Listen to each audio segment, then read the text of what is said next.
We are making, and I want you to know that we are making tremendous, significant progress in this case, but it will take time.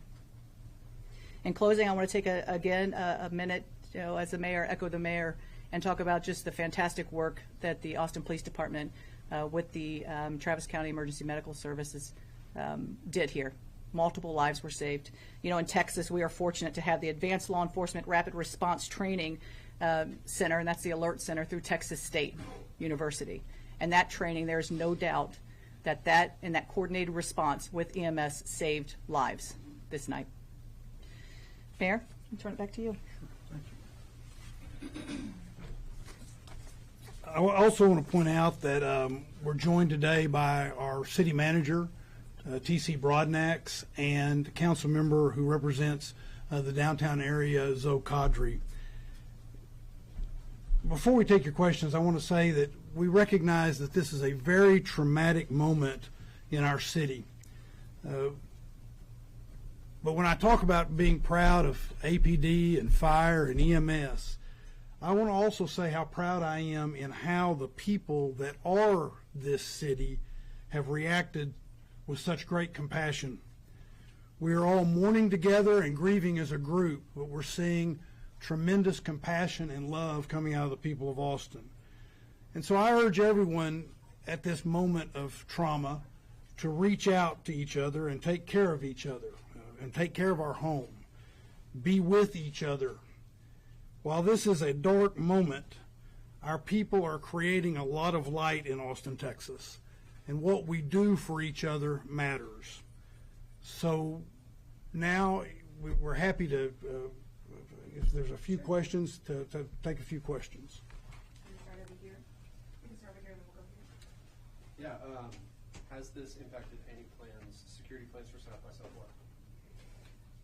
It has not. We have a press conference, I believe, next Thursday for our spring festival season.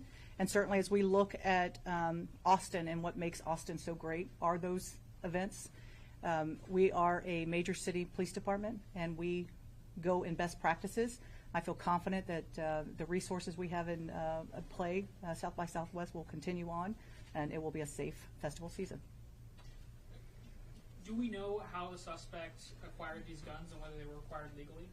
The guns were required legally. I believe in 2017 out of San Antonio they were purchased. Can you tell us more about the victims? I think you said Savitha, Sean, and Ryder Harrison.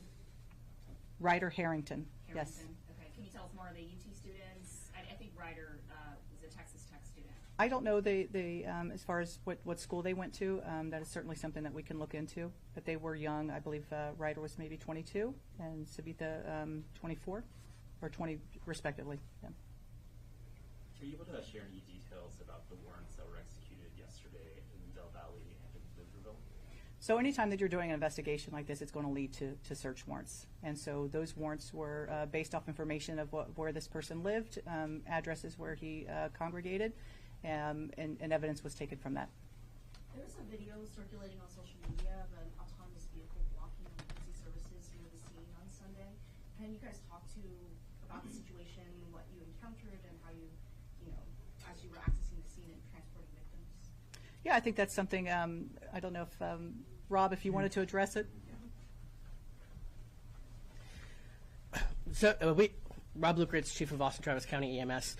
EMS, as well as our fellow public safety partners, work very closely with the autonomous vehicle vendors that operate here in the city of Austin. We had more than 20 assets, resources that responded to this event. As was said at an earlier press conference, we were on scene within 57 seconds.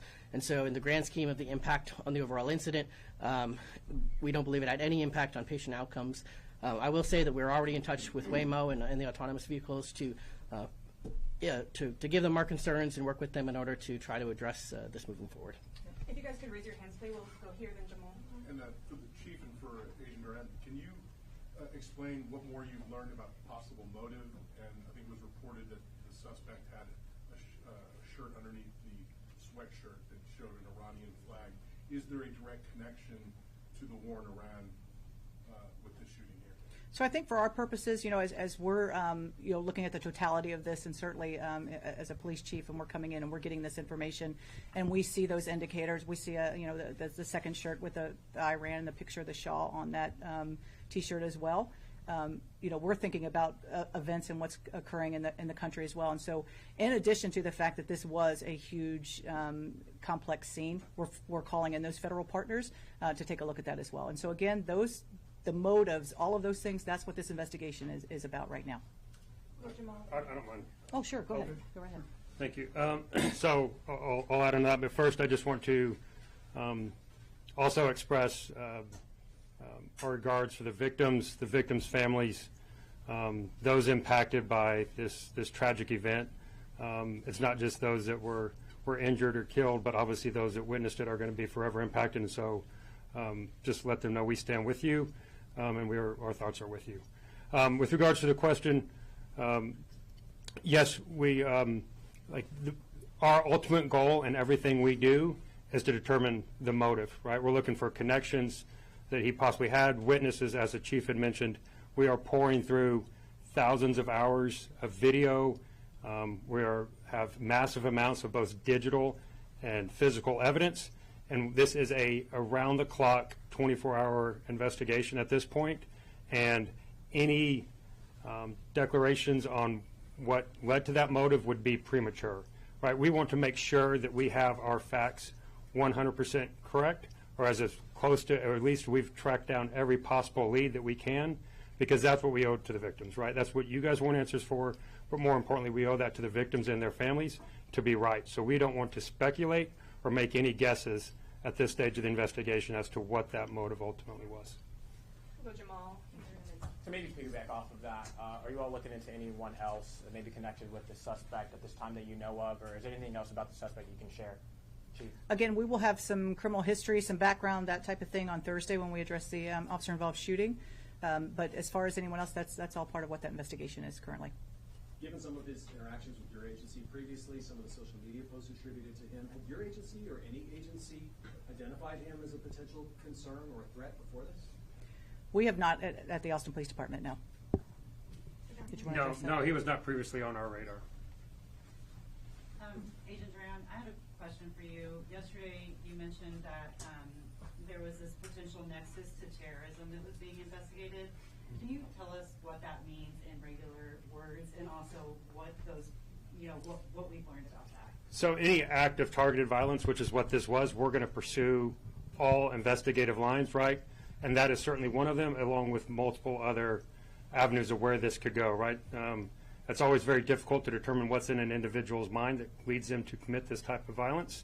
And so we will continue to, like I said, pour through the evidence, talk to witnesses, talk to friends, talk to associates that knew this person, obviously tracking movement leading up to and on the night of the event, and also going back as far back as we can trace them. That's what the FBI does, and we're doing that in lockstep with our partners.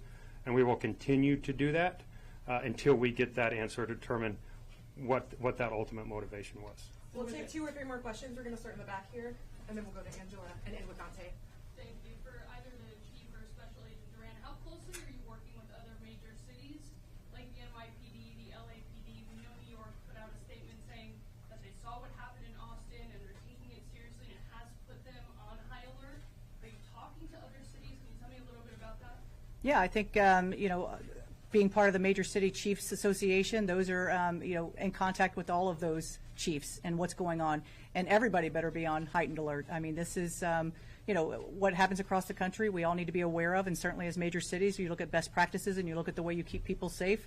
That's absolutely important. And there's probably not a police chief across this country that's not talking to someone. Angela and Dante, you'll have the final question. So yesterday, 3 patients were in critical condition. Has there been any status updates on the hospitalized patients? I believe 1 patient will be taken off life support sometime today, and then 2 other patients are still critical. Can you clarify the victims' names and age, please? The victims that were killed, Yes. Savitha, Sean, I believe she's 24. Spell that out, please.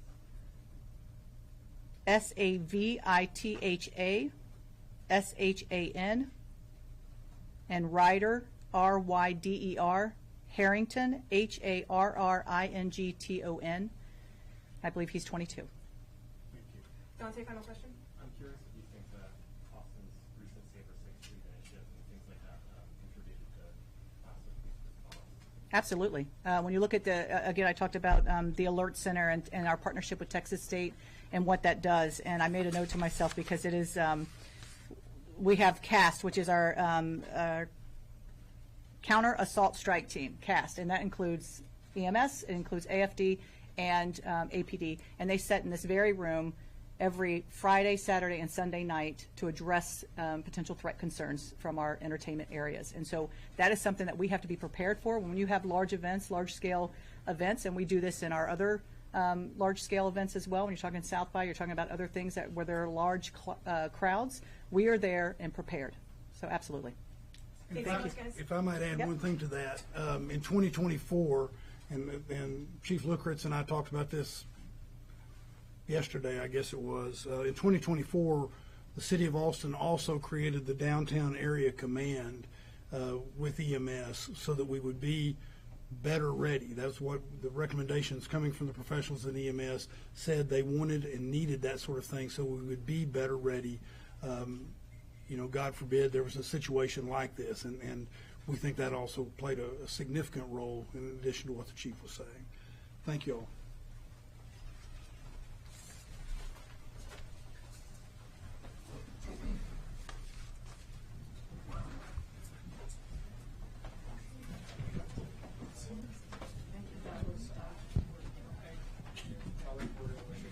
Everyone, just real quick in closing, we will be sharing the information, the correct spelling of the names of the deceased, their ages as well, and then some additional resource information that we would like for you to help push out.